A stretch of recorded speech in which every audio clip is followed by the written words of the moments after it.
మనం ఈ భూమి మీద మనిషి జన్మ ఎందుకు పొందాం? మన పుట్టుకకు గల కారణాలేమిటి?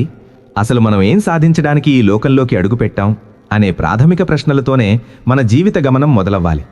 చాలామంది జీవితంలో ఎదుగుదల లేక ఆర్థిక ఇబ్బందులతో సతమతమవుతూ తమ చుట్టూ ఉన్న పరిస్థితులను లేదా ఇతరులను నిందిస్తూ ఉంటారు. కానీ నిజానికి మన జీవితం మన ఆలోచన సరళి మీద, మన యాటిట్యూడ్ మీద ఆధారపడి ఉంటుంది. మనలో ప్రతి ఒక్కరిలోనూ ఒక అద్భుతమైన సింహం లాంటి శక్తి దాగి ఉంటుంది. కానీ దురదృష్టవశాత్తు మనం ఆ అంతర్గత శక్తిని గుర్తించకుండా ఎవరో ఏదో చెప్పారని, ఎవరో వెళ్ళిన దారిలో వెళితే బాగుంటుందని ఇతరులను అనుకరిస్తూ మన అమూల్యమైన కాలాన్ని వృధా చేస్తున్నాం. మనల్ని మనం ప్రశ్నించుకోవడం మొదలుపెట్టినప్పుడు, అంటే నేనెవరిని అని మన అంతరాత్మను అడిగినప్పుడు మనలో నిద్రాణమై ఉన్న సోల్ లేదా ఆత్మశక్తి యాక్టివేట్ అవుతుంది. ఈ సృష్టిలో ఆత్మను మించిన దేవుడు ఎక్కడా లేడు. ఈ ఆత్మశక్తిని గుర్తించి ప్రకృతిలోని పంచభూతాలతో మనం ఎప్పుడైతే కనెక్ట్ అవుతామో అప్పుడు అద్భుతాలు సృష్టించడం సాధ్యమవుతుంది. ఇక్కడే మనకు స్వరయోగం తోడవుతుంది. స్వరయోగం అంటే మన ముక్కు రంధ్రాల ద్వారా ప్రవహించే శ్వాసను గమనిస్తూ విశ్వశక్తితో అనుసంధానం అవ్వడం. ఇది కేవలం గాలి పీల్చుకోవడం కాదు, ఇది మనస్సును విశ్వశక్తితో అనుసంధానించే ఒక గొప్ప వంతెన. చాలామందిలో నెగిటివిటీ అనేది ఒక వ్యాధిలా పేరుకుపోయింది. ఏ పని మొదలుపెట్టినా ముందుగా నెగిటివ్గానే ఆలోచిస్తారు. ఈ నెగిటివిటీని దూరం పెట్టాలంటే ముందుగా మన నడిచే తీరు, పద్ధతి, ఆలోచనా స్థితిని మార్చుకోవాలి. మనకు ఏం కావాలనే దాని మీద స్పష్టమైన దృష్టి పెట్టగలిగితే ఏదైనా సాధించవచ్చు. అద్దం ముందు నిలబడి మనతో మనం మాట్లాడుకోవడం అనేది ఒక గొప్ప ప్రక్రియ. దీనినే ద గ్రేట్ అవర్స్ అని పిలుచుకోవచ్చు. మనలో ఉన్న శక్తిని, యుక్తిని, ముక్తిని గుర్తించడానికి ఇది మొదటి మెట్టు. మనం ఉన్నత స్థితికి ఎదగాలంటే బ్రహ్మముహూర్తంలో నిద్రలేవడం అలవాటు చేసుకోవాలి. ఉదయం 3:45 లేచి శుభ్రంగా తయారై మెడిటేషన్ లేదా ధ్యానం చేయడం వల్ల మైండ్ చాలా ఫ్రెష్గా ఉంటుంది. ఆ సమయంలో ప్రకృతిలో కాస్మిక్ ఎనర్జీ అత్యధికంగా ఉంటుంది. తథాస్తు దేవతలు, ఏంజల్స్ లేదా ప్రకృతి శక్తులు మన చుట్టూ ఉండి మనల్ని ఆశీర్వదించే సమయం అది. 10 గంటల వరకు పడుకునే వ్యక్తి జీవితం ఎప్పటికీ ముందుకు వెళ్ళదు. ఉదయం త్వరగా లేవడం వల్ల ఆలోచన విధానం మారుతుంది. మనలోని సప్తచక్రాలు ఉత్తేజితమవుతాయి. స్వరయోగ సాధనలో శ్వాస మీద ధ్యాస పెట్టడం వల్ల మన ప్రాణశక్తి పెరుగుతుంది. ఎడమ ముక్కు రంధ్రం అంటే చంద్రస్వరం, కుడి ముక్కు రంధ్రం అంటే సూర్యస్వరం. ఏ సమయంలో ఏది నడుస్తోందో తెలుసుకోవడమే స్వరయోగ పరమార్థం. ఈ ప్రాణశక్తే మనలోని దారిద్ర్యాన్ని తరిమికొట్టి సంపదను ఆహ్వానించే అయస్కాంతంలా మారుతుంది. నేటి సమాజంలో చాలామంది జీవితాలు అప్పులతో, అనారోగ్యాలతో, కుటుంబ కలహాలతో నిండిపోయున్నాయి. ఒంటి నిండా జబ్బులు, ఊరంతా అప్పులు, ఇంటి చుట్టూ సమస్యలు ఉన్నప్పుడు మనిషి తన గురించి తాను ఆలోచించుకోవడం మానేసి పక్కింటి విషయాల మీద దృష్టి పెడుతున్నాడు. నీ జీవితాన్ని మరెవరో వచ్చి మార్చరు. నీ జీవిత గ్రంథాన్ని నువ్వే రాసుకోవాలి. నీలో ఉన్న అద్భుతమైన జ్ఞానాన్ని వెలికి తీసినప్పుడు పీజీలు, పీహెచ్డీలు చేయకపోయినా అద్భుతాలు చేయొచ్చు. అదే లా ఆఫ్ అట్రాక్షన్ యొక్క అసలు రహస్యం. మనీ మైండ్ పవర్ అనేది కేవలం డబ్బును సంపాదించడం మాత్రమే కాదు, ఎదుటివారిని మరియు విశ్వశక్తిని ఆకర్షించడం కూడా. భయపడేవాడు ఎప్పుడూ కిందికి చూస్తాడు, తప్పు చేసేవాడు కళ్ళు కలపలేడు. కానీ నీలో శక్తి ఉన్నప్పుడు నువ్వు నేరుగా కళ్ళలోకి చూసి మాట్లాడగలవు. ఈ అంతరంగ ప్రయాణం చీకటిలో మొదలైనప్పటికీ ఆ చీకటిని చూసి భయపడకుండా ముందుకు సాగేవాడే గొప్పవాడవుతాడు. స్వరయోగం నేర్పే పాఠమేమిటంటే, నీ శ్వాస గమనం మారితే నీ తలరాత మారుతుంది. బయటి ప్రపంచం నీ అంతర్గత ప్రపంచానికి ప్రతిబింబం మాత్రమే. లోపల సంపన్నంగా ఉన్నవాడు బయట కూడా సంపన్నుడవుతాడు. సూర్యస్వరం నడుస్తున్నప్పుడు కఠినమైన పనులు, చంద్రస్వరం నడుస్తున్నప్పుడు ప్రశాంతమైన పనులు చేయడం వల్ల విజయాలు సిద్ధిస్తాయి. లోపల దరిద్రముంటే బయట ఎన్ని కోట్లున్నా అది నిలబడదు. అందుకే మన అంతరంగాన్ని శ్వాస ద్వారా శుద్ధి చేసుకోవడం అత్యంత అవసరం. సంపన్నంగా బతకాలి, రిచ్ లైఫ్ గడపాలి అని అందరికీ ఉంటుంది.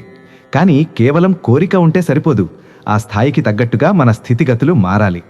నాకు 10 కోట్లు కావాలి, BMW కారు కావాలి అని కోరుకోవడం ఒక ఎత్తైతే, ఆ డబ్బును ఆకర్షించే వైబ్రేషన్ మనలో ఉండటం మరొక ఎత్తు.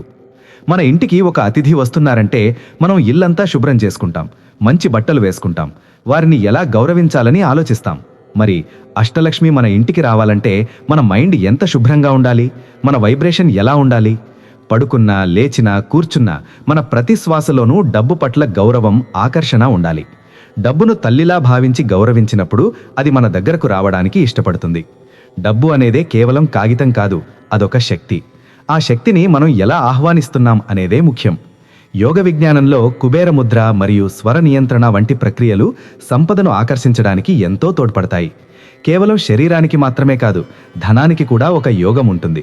దానినే ధనయోగం అంటారు.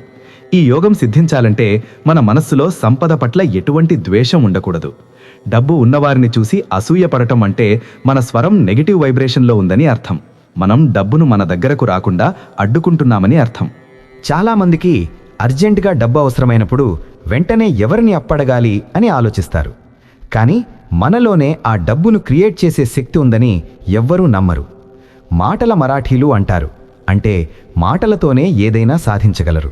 ఒక రాయిని రత్నంలా చేసి అమ్మగలిగే నేర్పు మన ఆలోచనల్లో ఉండాలి. కసి, పట్టుదల ఉన్నప్పుడు మనిషి మాట తీరు, చూపు, యాటిట్యూడ్ అన్నీ మారిపోతాయి. మన మెదడులో 10 రకాల జాయింట్లు లేదా చిక్కుముడులు ఉంటాయి. ఈ చిక్కుముడుల వల్లే మనం కొత్త విషయాలను స్వీకరించలేకపోతాము లేదా నెగిటివిటీలో కూరుకుపోతాము. ఈ ముడులను విప్పదీసి విశ్వశక్తితో కనెక్ట్ అయినప్పుడు మనం ఏదైనా సాధించవచ్చు. దీనికి 41 రోజులు అవసరం లేదు. సరైన సాధన ఉంటే కేవలం 3 రోజుల్లోనే మార్పు మొదలవుతుంది. మనలోని నెగటివిటీని తరిమి కొట్టినప్పుడు మన ఇల్లు, మన వాతావరణం అన్నీ పాజిటివ్గా మారిపోతాయి. స్వరయోగం ద్వారా ఈ మానసిక ముడులను ఎలా విప్పాలో తెలుస్తుంది. ధ్యానం చేసేటప్పుడు మన శ్వాస 2 రంధ్రాల ద్వారా సమానంగా ప్రవహించే సుషుమ్నా స్థితిలో విశ్వం నుంచి సంకేతాలు అందుతాయి. ఆ సంకేతాలే మనల్ని సరైన వ్యాపారం వైపు లేదా సరైన అవకాశం వైపు నడిపిస్తాయి. మనిషి అతిగా టెన్షన్ పడటం వల్ల, డిప్రెషన్లోకి వెళ్ళటం వల్ల తన ఆలోచనా శక్తిని కోల్పోతాడు. ఏదైనా విషయాన్ని ప్రశాంతంగా, నిదానంగా ఆలోచించినప్పుడే పరిష్కారం దొరుకుతుంది. మన మైండ్ ఒక వజ్ర ఖడ్గం లాంటిది. దాన్ని మనం ఎలా వాడుతున్నామనేదే మన భవిష్యత్తును నిర్ణయిస్తుంది. పనికిమాలిన నెగటివ్ థాట్స్ ఇచ్చి మన మైండ్ని మొద్దుబారిపోయేలా చేయకూడదు. లా ఆఫ్ అట్రాక్షన్ ద్వారా కేవలం డబ్బునే కాదు, మనకు కావాల్సిన వ్యక్తులను, హోదానో, ఆరోగ్యాన్ని కూడా ఆకర్షించవచ్చు. రత్నాలు మరియు ధాతువులకు కూడా విశేషమైన శక్తి ఉంటుంది. ప్రకృతిలో లభించే స్వచ్ఛమైన రత్నాలు మనలోని శక్తిని పెంచడానికి ఉపయోగపడతాయి. ఒక్కో వేలికి ఒక్కో పంచభూత శక్తి ఉంటుంది. పేరు, బలం, పుట్టిన తేదీని బట్టి సరైన రత్నాన్ని ధరించినప్పుడు అవి విశ్వశక్తిని మన శరీరంలోకి ఆకర్షించడానికి రిసీవర్లలా పనిచేస్తాయి. యోగశాస్త్రం ప్రకారం మన శరీరంలోని 5 వేళ్లు ఆకాశం, వాయువు, అగ్ని, జలం, పృథ్వీ తత్వాలకు ప్రతీకలు. స్వరయోగం ఈ తత్వాలను శ్వాస ద్వారా నియంత్రిస్తుంది. రత్నధారణ అనేది ఈ తత్వాల సమతుల్యతకు ఒక సాధనం మాత్రమే. కానీ అసలైన శక్తి నీ ప్రాణాయామం మరియు సంకల్పంలోనే ఉంది. డబ్బును ఆకర్షించడానికి లక్ష్మీ ఆగమనం అనే ప్రక్రియ చాలా ముఖ్యం.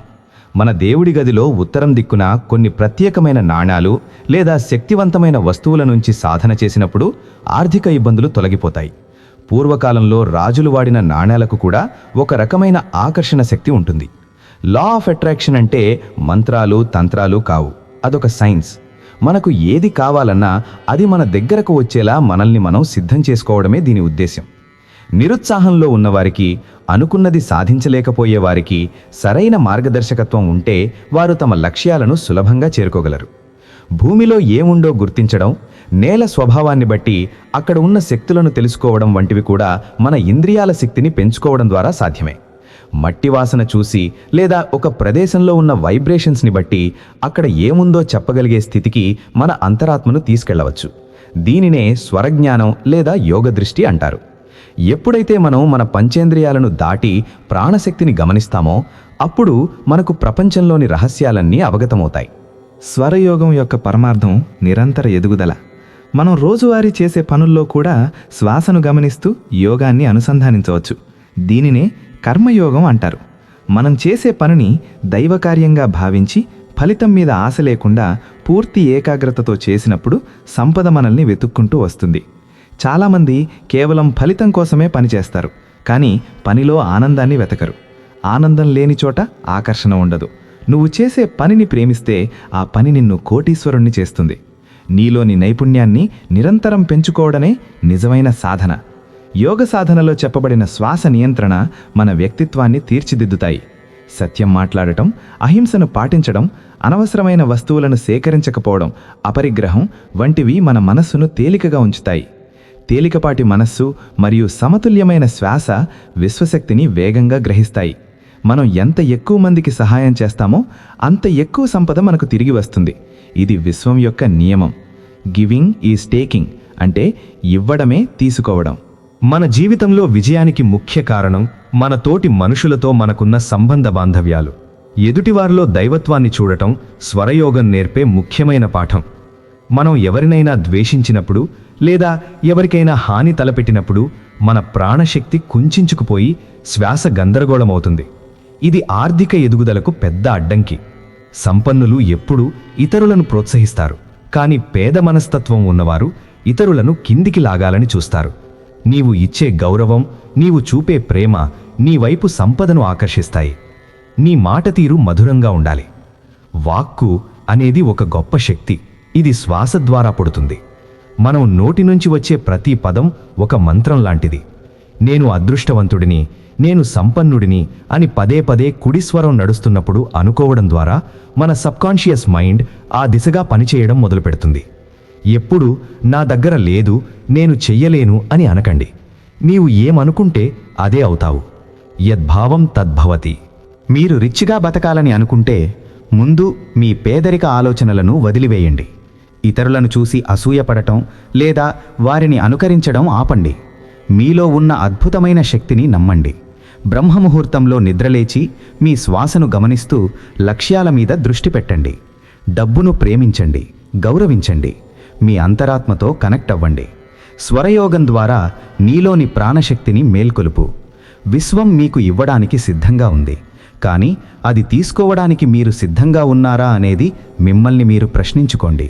ఈ లా ఆఫ్ అట్రాక్షన్ మరియు స్వరయోగ సూత్రాలను పాటిస్తూ క్రమశిక్షణతో కూడిన జీవనశైలిని అలవర్చుకుంటే మీ జీవితం అద్భుతంగా, అనంతంగా మారిపోతుంది. ఏ సమస్యకైనా పరిష్కారం నీ శ్వాసలో, నీ లోపలే ఉంది. దాన్ని వెలికి తీయడమే మీరు చెయ్యవలసిన మొదటి పని. అప్పుడే మీరు కోరుకున్న ఐశ్వర్యం, ఆరోగ్యం, ఆనందం మీ సొంతమవుతాయి. మీ జీవిత ప్రయాణంలో మీరు ఒంటరివారు కాదు. విశ్వశక్తి ఎప్పుడూ మీ వెంటే ఉంటుంది. ఆ శక్తిని నమ్మి ముందడుగు వేయండి. విజయం మీ పాదాక్రాంతమవుతుంది. నిరంతరం శ్వాసను గమనించండి. నిరంతరం నేర్చుకోండి. నిరంతరం ఎదగండి. ఇదే అసలైన మనుగడ. ఇదే అసలైన వైభవం.